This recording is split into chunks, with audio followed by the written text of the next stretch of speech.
A pregnant woman in Indiana had her baby on the side of the road 8 minutes after being discharged from the hospital. Attorney Dave Betras joins us now to break down this unfortunate situation from a legal standpoint. Dave, thank you for joining us. Well, thank you very much. Well, this is very unfortunate for this woman. And so our firm probably does the most medical malpractice work in the Mahoning Valley. And so let me just tell people what the anatomy of a medical malpractice case is. It's just simply medical negligence. So you have to have treatment that's below a standard of care. You have to have a breach. There's a standard of care. You have to have a breach of that standard of care. And then you have to have what's called damages. Now, in medical malpractice cases, they're so expensive to bring. You have to have substantial damages in order for you to make the case worth bringing. I want to tell everyone out there, not a bad outcome in a medical procedure equals malpractice, okay?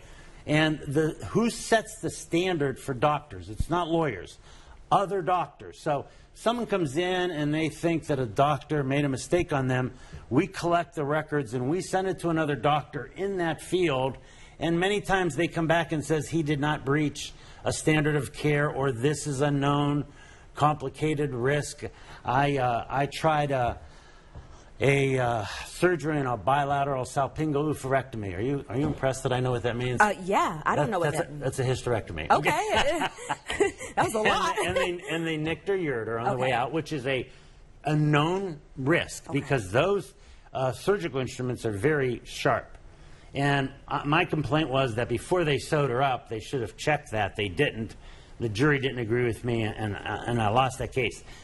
Malpractice cases are very hard to bring. Juries very much defer to doctors and police officers. So, in this case, from a legal standpoint, there was malpractice, but the baby's fine, she's fine, and for her to hire the doctors to bring it in and to make the case worth it, what really happened to her is she didn't have a chance to have the baby in a hospital, but it didn't cause the baby any harm, it didn't cause her any harm.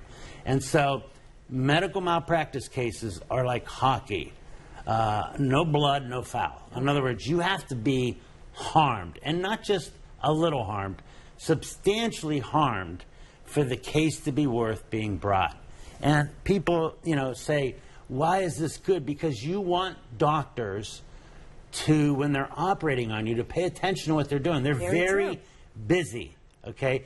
And I don't know if you've gone to the hospital lately, but they do, and they put left wrist, what do you have? And they ask it like 12 times if you've got it. Well, the reason they do that is so they don't make a mistake. Although that might be a nuisance to you, that's a good thing. They're making sure, because there are cases where they've amputated the wrong leg, or operated on the wrong arm, or took out the wrong kidney. So human mistakes happen. Malpractice is one of the leading causes of death in the United States.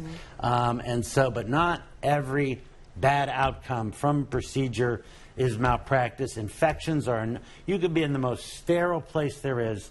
We see a lot of infection cases.